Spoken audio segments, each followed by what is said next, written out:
Once again, good afternoon, everybody, and thank you very much indeed for coming here on a hot afternoon. I'm sure the sun will be shining by the time this lecture's finished still. And I'm sorry, too, that once again we had to take this place, though it's very nice, but it is rather in the bowels of the earth. So I hope that next time we shall have the lecture in Porchester Hall, shall we? Yes, we shall. Next time it'll be in Porchester Hall, which is a bit more airy, isn't it? Okay, so this is the fifth lecture, believe it or not, on RISSHO ANKOKU RON. And you remember that the meaning of RISSHO ANKOKU RON, at least the way I believe I like it translated most, which is most meaningful, is thesis on securing peace in the land through establishing the ultimate truth. Thesis on securing peace in the land through establishing the ultimate truth. And as you know now, this thesis was written by Nichiren Daishonin in the form of questions and answers between an imaginary traveler and the host of a house at which he was staying at overnight on his journey. And this particular thesis was written on the 16th of July, 1260. 16th of July, 1260. And it was addressed to the most powerful man in Japan. This man was, in fact, a retired regent. His name was Hojo, but he was the man behind the scenes who held the reins of power in medieval Japan at that time. And so far, in the various lectures we've done, we've covered the following. Firstly, Nichiren Daishonin described the appalling state of the country of Japan at that time. I no need to reiterate it, but as you know, it was the worst period of natural disasters that had ever occurred. And in addition to that, the country was on the edge of a civil war. So the state of the country, its economy, and of course the misery of the people was at an incredibly high pitch. And having done that, Nichiren Daishonin then began to point out that the reason for this appalling state of affairs was that the benevolent forces of the universe, the forces of the universe that are always there to protect a land, had actually left the country, or in the process of doing so. And the reason for them leaving was because the people were following the wrong teachings.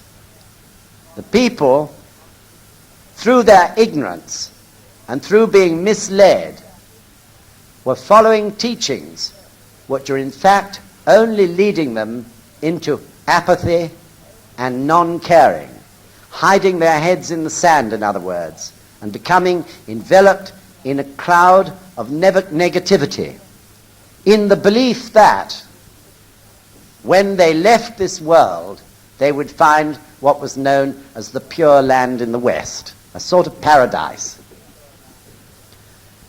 And this fearful teaching was what caused this indecisiveness and utter negativity to envelop the ordinary people.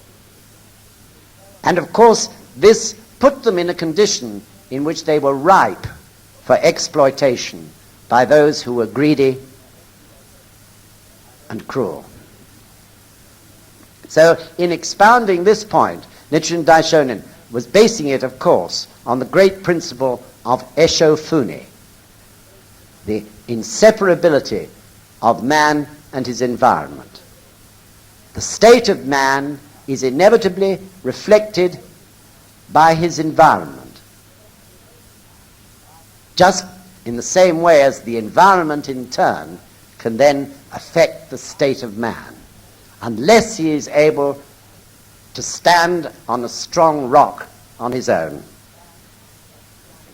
And finally, in the last lecture, Nichiren Daishonin then pointed out proof that Japan was experiencing what are known as the 3 calamities and 7 disasters, which will befall a country if it follows the wrong teaching.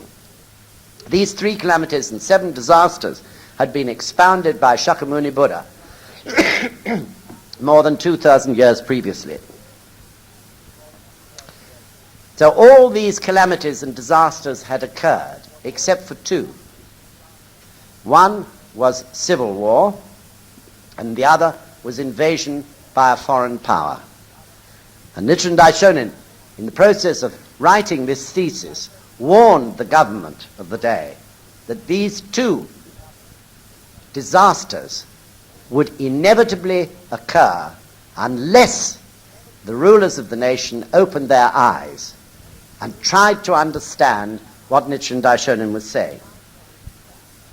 So all the time Nichiren Daishonin was expounding principles in this way, the traveler himself, who was a follower of the Nembutsu sect, the most popular sect of the day, was getting more and more worked up and angry.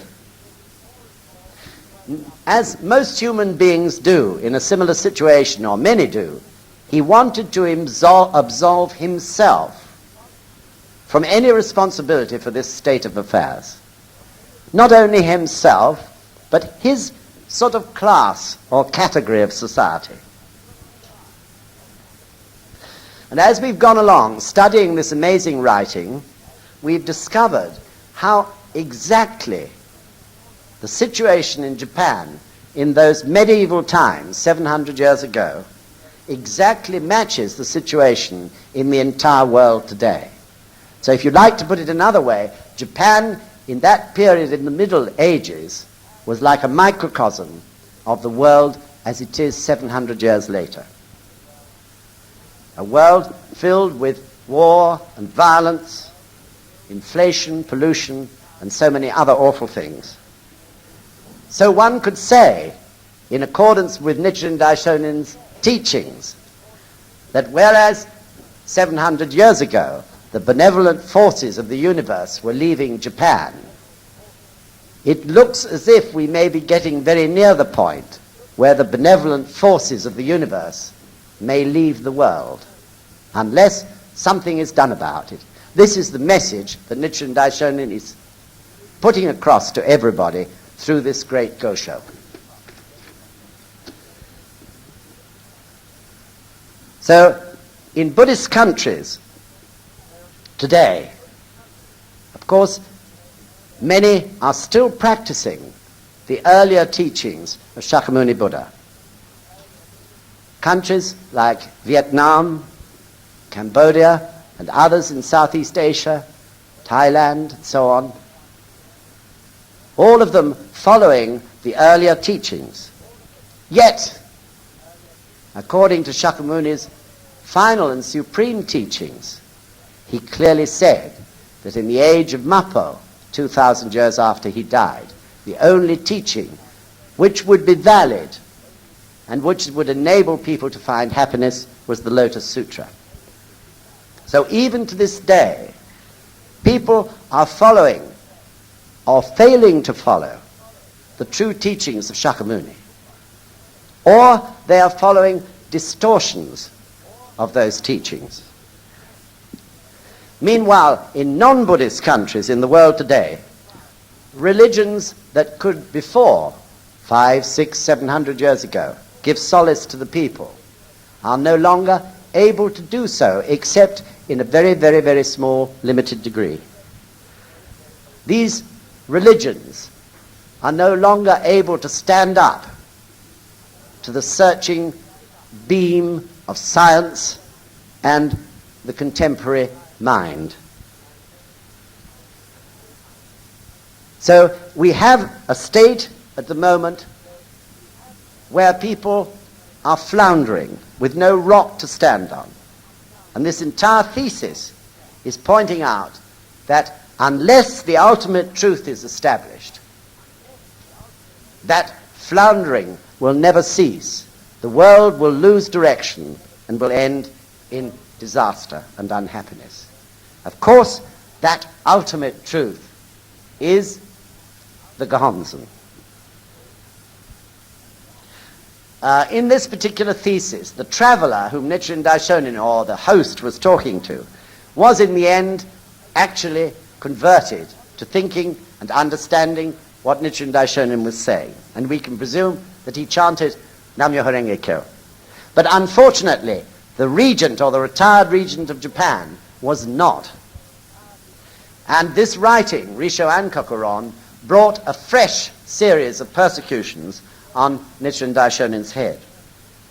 Japan refused to listen, and they continued to refuse to listen, and they continued to persecute those struggling to keep the teachings of Nichiren Daishonin alive for another 700 years, until the ultimate disaster occurred to Japan in 1945, when the atomic bomb destroyed Hiroshima, and then another destroyed Nagasaki.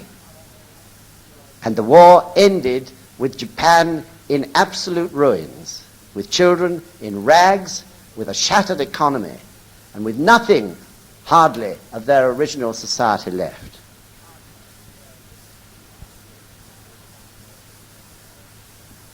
During that war, as you know, the lay leaders of Nichiren Shoshu had been imprisoned, and finally, at the end of it, a new constitution was given to Japan with the Japanese people's consent as a result of the work of the temporary government headed by General MacArthur. And this constitution permitted freedom of religion. Mr. Toda was able to come out of prison with this passionate determination to spread the teachings so far and so strongly that never again would the teachings of Nichiren Daishonin be in a position to be lost altogether. And today, of course, in Japan, millions are practicing. Yet, still, from time to time, they are attacked by this devilish force that exists in human beings. So now, starting, as you know, from these times, from this year, the 700th anniversary of the passing of Nichiren Daishonin, we move into a new phase when great concentration will be put into the effort of spreading the teachings, not only in Japan, but all over the world. This is very right. The time is right. The world, as I said, is in danger of being in the same state as Japan at that time. How will the world take it? How will they take these efforts to establish the ultimate truth? Up to now, we've seen what perhaps could be called just small sallies by advance parties over the past few years in countries other than Japan. How will they take it? Will they accept it? How will the United Kingdom take it? It's our task, isn't it, to find out.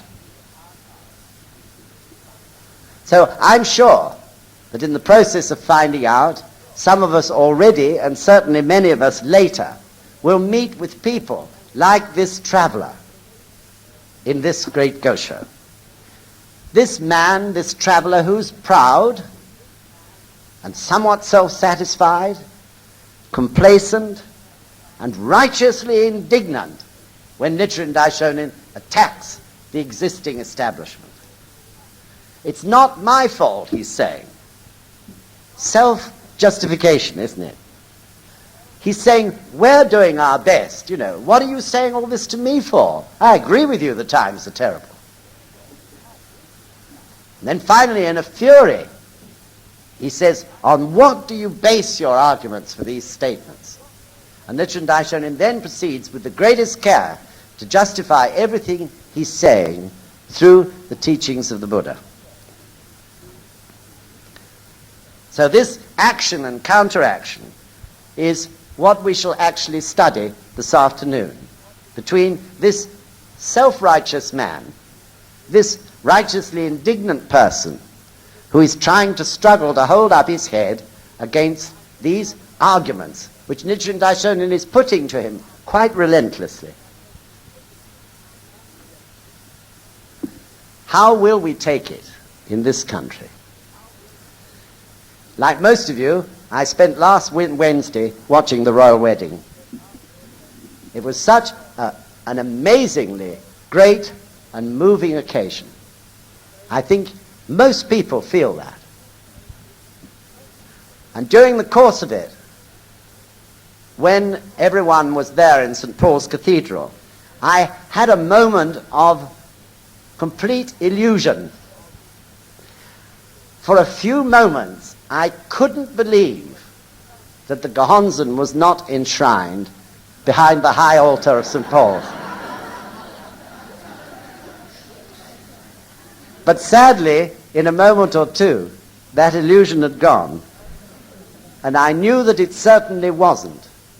Because after all the joy and the freshness of that day, I knew the 29th of July was going to end, and what was like a shaft of sunlight would disappear, and we'd be back into the ugliness and the fear of ordinary life. In a sense, we were bemused by that magnificent ritual and ceremony.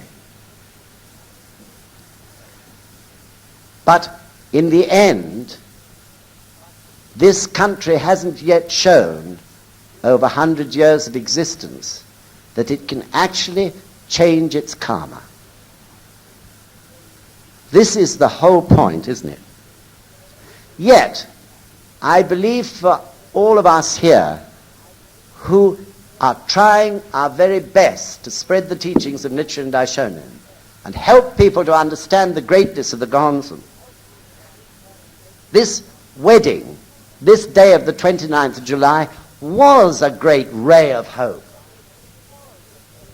because it showed that human beings still enjoy most seeing someone else's happiness, and through seeing someone else's happiness, finding that they can share in it.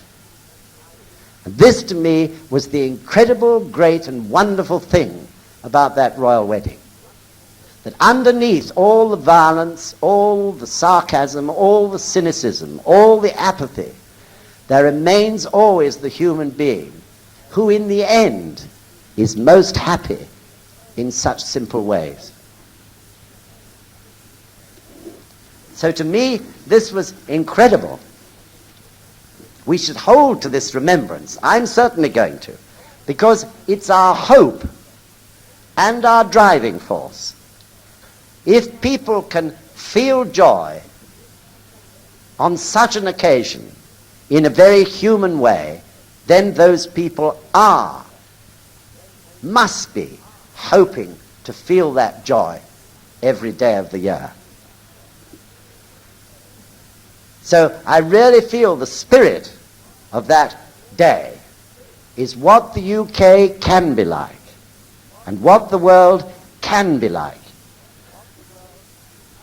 So for myself, that belief for a moment or two, or illusion, that the Gohonzon was there enshrined behind the high altar, will never leave me. I made up my mind from that day that that is where my Ichinen is centered from now on. Maybe it'll take me 2 more lifetimes, but that is what I'm going to see.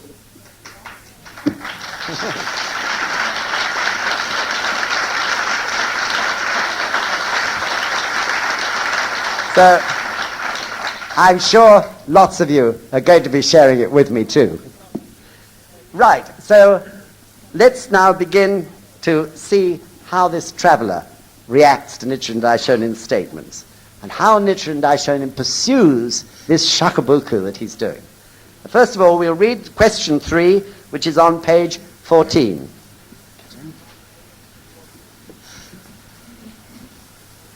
The guest thereupon flushed with anger and said, Emperor Ming of the later Han dynasty, having comprehended the significance of his dream of a golden man, welcomed the teachings of Buddhism brought to China by missionaries leading white horses. Prince Shotoku, having punished Mononobe no Moriya for his opposition to Buddhism, proceeded to construct temples and pagodas in Japan. Since that time, from the supreme ruler down to the numberless masses, people have worshipped the Buddhist statues and devoted their attention to the scriptures. As a result, in the monasteries of Mount Hei and in the southern capital at Nara, at the great temples of Onjoji and Toji, throughout the land within the 4 seas, in the 5 areas adjacent to the capital and the 7 outlying regions, Buddhist scriptures have been ranged like stars in the sky, and halls of worship have spread over the land like clouds. Those who belong to the lineage of Shariputra meditate on the moon atop Eagle Peak, while those who adhere to the traditions of Haklanayasha transmit the teachings of Mount Kukutapada. How then can anyone say that the doctrines of Shakyamuni are despised, or that the 3 treasures of Buddhism are neglected? If there is evidence to support such a contention, I would like to hear all the facts. Thank you. So this traveller, or guest as he's called here, is really sincerely expressing his belief that Japan is a religious country. In other words, he's blinded or mesmerized by all the trappings of religion that he sees in all directions. Great temples, priests and monks everywhere. Everywhere you look, shrines and religious, ritualistic activities. Japan must be religious, he's saying. He doesn't mention, mind you, his own particular religious practice. But this is what he sees. And in his complacency, he believes Japan must be okay. So on the surface, Japan was religious. We've only got to see all those buildings today to realize that. Wherever you turn, you run into temples.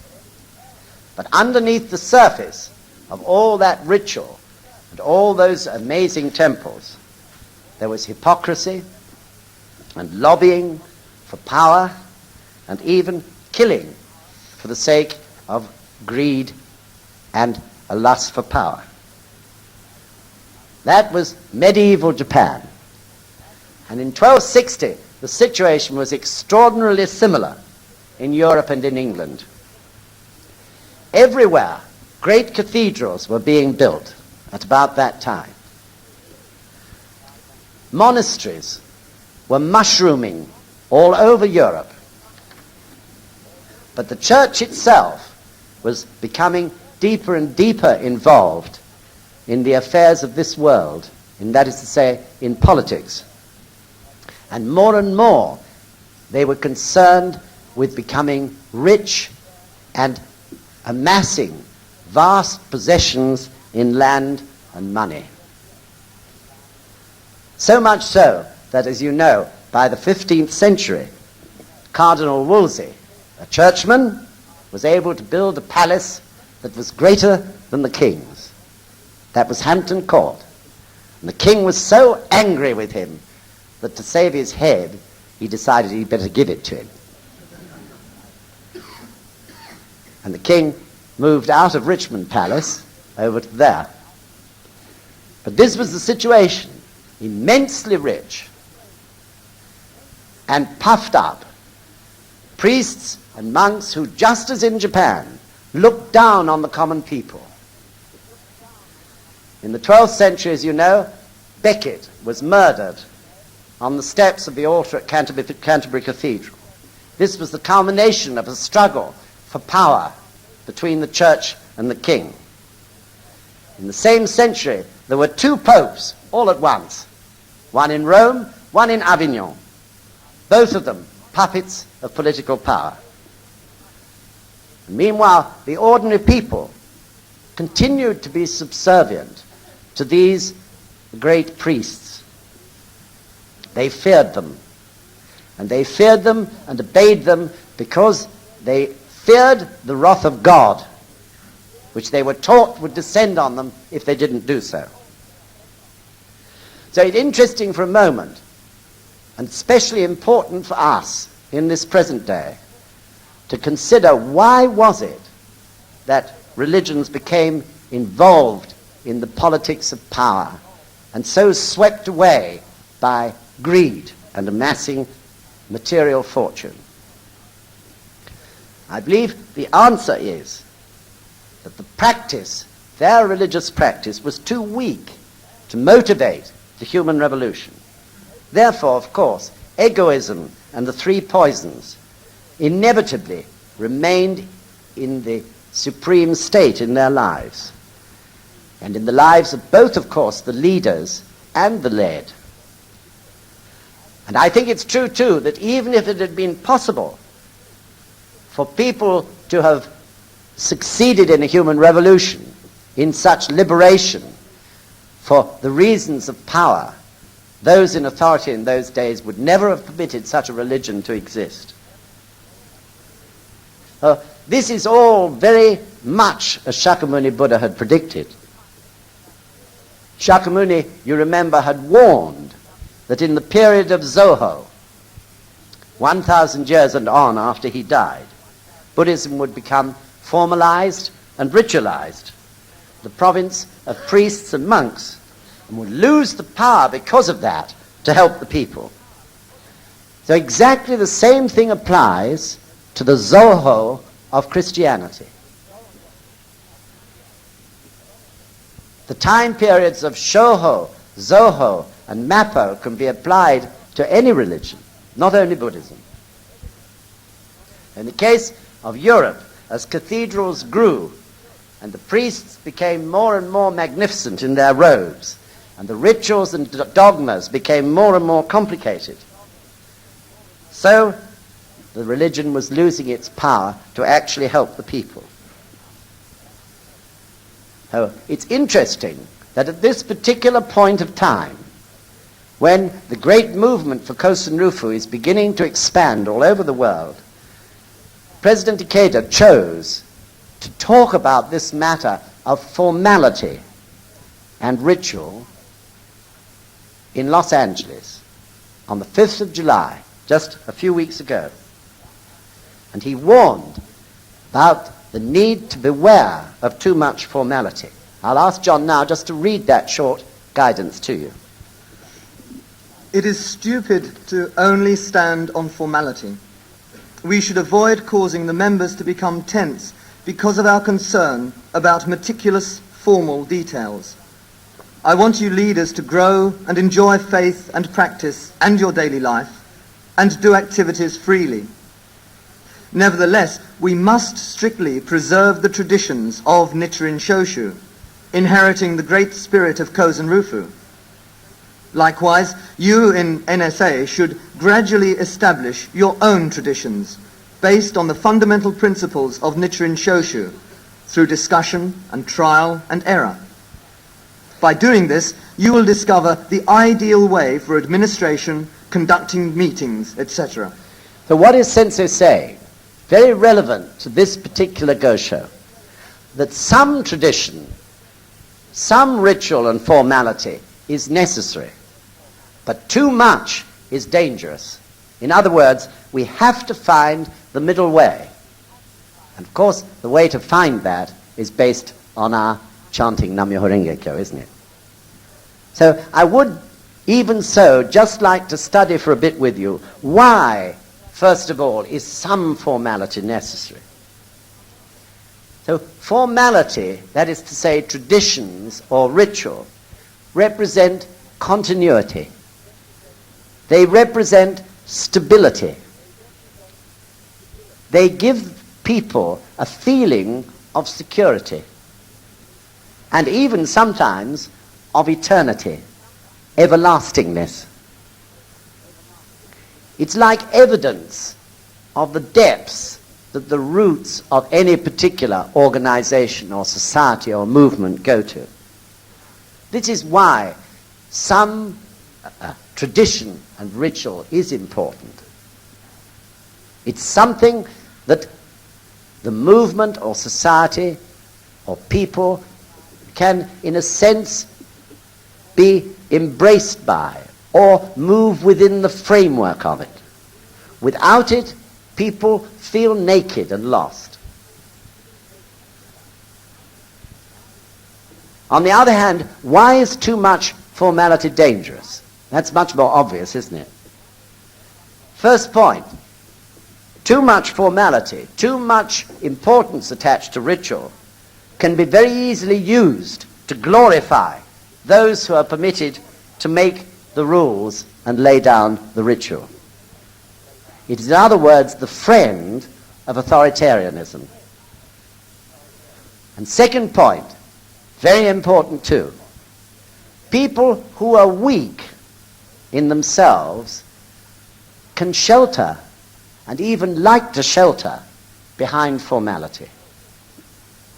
They can escape, can't they, from facing their own human revolution. They can avoid standing alone by the feeling that if I follow the rules, everything must be okay. In other words, it encourages theoretical thinking and doing things for those things' sake.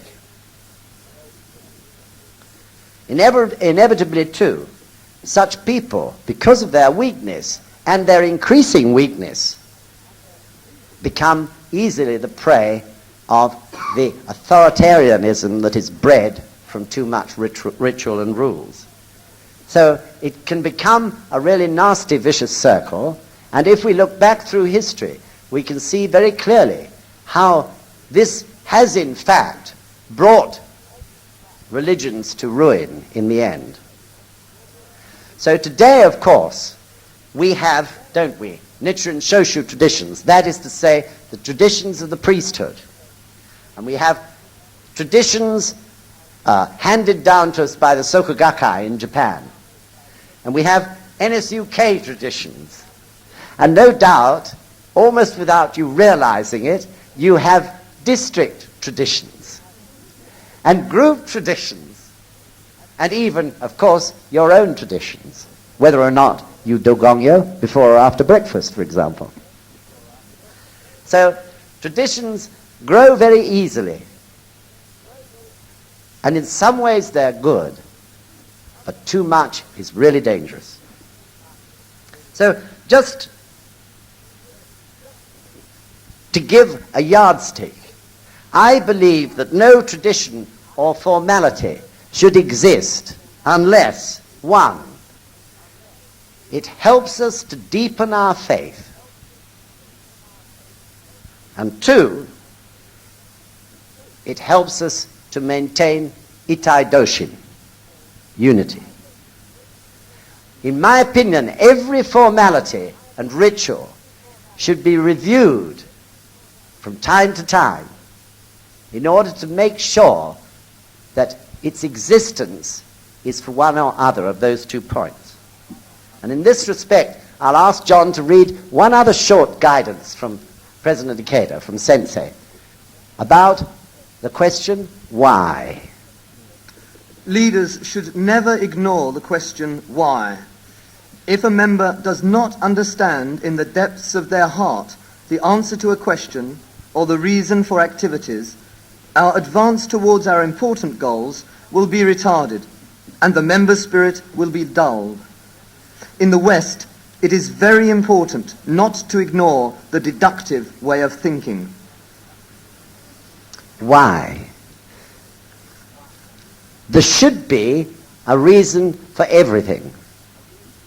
And this reason, if it's based on wisdom, should be understandable to all. So it's very difficult to give examples of this because ritual and tradition covers such a wide field. But I'll try to give you a line to, as it were, bring your thoughts to bear on. First of all, Nichiren Shoshu tradition. The most obvious one is the form of gongyo. The form of gongyo, 5 prayers in the morning, 3 in the evening, and the way they do it is the tradition of Nichiren Shoshu. And of course is founded absolutely on the teachings of Nichiren Daishonin. It contains the wisdom of Nichiren Daishonin and the wisdom of successive high priests, very definitely that we should do gongyo in that form is to deepen our faith and to strengthen our unity. But a completely different example is that we carry our beads with 2 tufts over the left hand and 3 over the right. I don't think that there's any particular reason for that. When the high priest asked us to do it, he didn't explain anything. And I believe that this is just, in a sense, a symbol of our unity. The high priest holds it that way, the other priests hold it that way, and they ask the lay people to please do the same. I think that's very reasonable. So it's a small point, and it's there just as a symbol of our unity and our willingness to cooperate with the priests. There's 2 things that I haven't got the slightest idea of the meaning of them, but I intend to find out. And one is why we only offer water once a day to the Gohonzon now, and why we say Rikiko or Rikko, and it's always changing.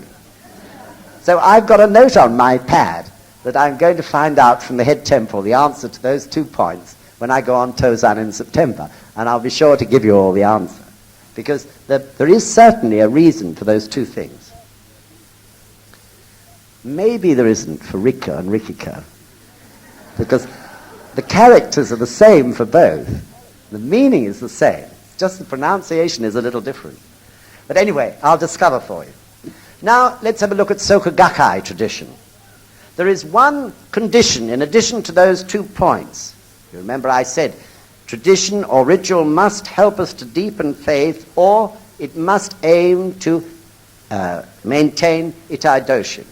But there is one other condition with regard to Soka Gakkai conditions. And that is, if that tradition is suitable for our particular culture and customs and way of life. So, for example, there is no need for us to enshrine our Gohonzon in an oriental-looking Butsudan. There is no need for us to take our shoes off in order to enter someone's house and do gongyo, unless that particular lady, housewife, or person likes people to do it in order to keep the place clean. There is no need to kneel, as they do on the tatami mats in Japan. If you wish, you can sit on a chair. We don't have to separate men and women, for example, as they do in formal meetings in Japan. This is Japanese custom and tradition. So there is that corollary.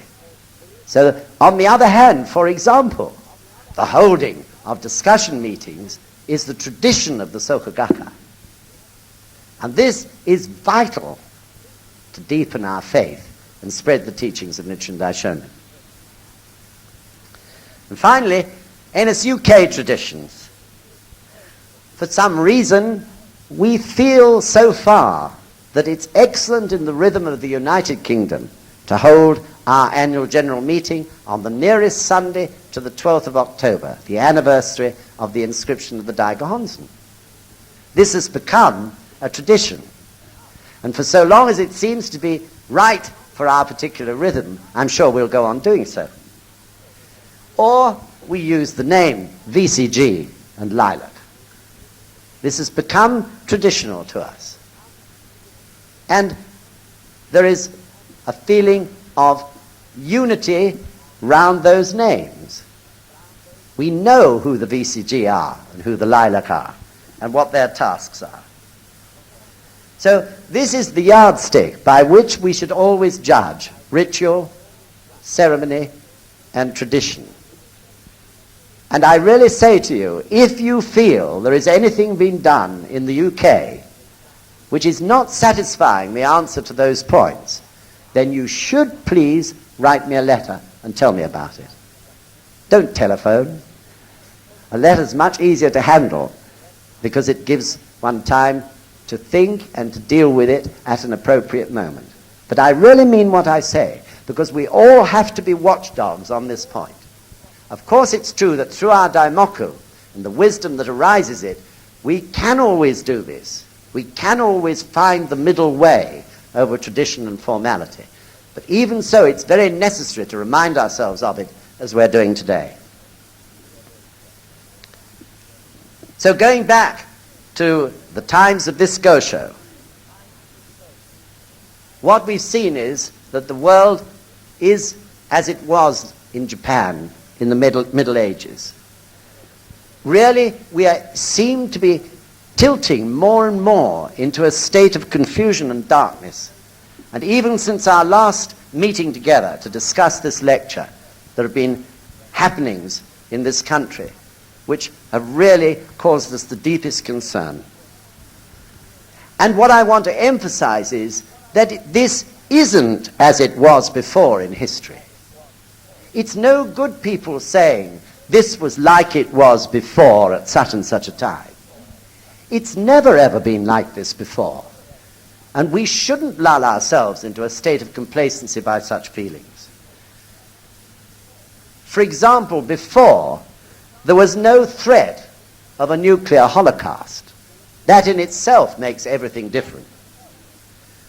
Before, I believe, people tended to follow leaders. And most people believed in them. Nowadays, everyone believes the leaders are floundering about and don't know what to do. Before, I believe, violence, for example, had a target. Maybe it was violence against a corrupt hierarchy. Maybe it was the desire to establish some ism by revolutionary means. Maybe it was the recognition or the demand for a recognition of the right to strike. Maybe it was against a corrupt landlord. But whatever, there was a target. Today this is not so. Today it is just destruction for destruction's sake. It's blind. It's groping about in the darkness of despair. It's hitting out at anything and everything. It's not government buildings that are suffering. It's little shops that people have taken a whole lifetime to build up. It's neither against the rich or the poor, those who are working or those who aren't working. It's neither against young or old. It is destruction for destruction's sake. And it arises from the complete confusion that exists in the hearts of many people. This is nothing like it was before. It is totally different to what it was before. And people who say it the same are lulling themselves into a state of complacency. Even 2 years ago, I really think, if all of us had been assembled like this here, in this Y Hotel, we couldn't have stated then, with the absolute conviction that we can do so now, that the time is right for the Gonzen. Now, it seems to me there can be no doubt that what the world needs is the power to change the hearts of people. And I believe that power only exists in the Gohonzon and Nam-myoho Renge-kyo. There is only one solution, the human revolution. We can say this increasingly with absolute conviction. So, in addition to saying it, of course, we have to spread that understanding to others. We have to, don't we, open the eyes of the people. And really it seems there's less and less time in which to do it.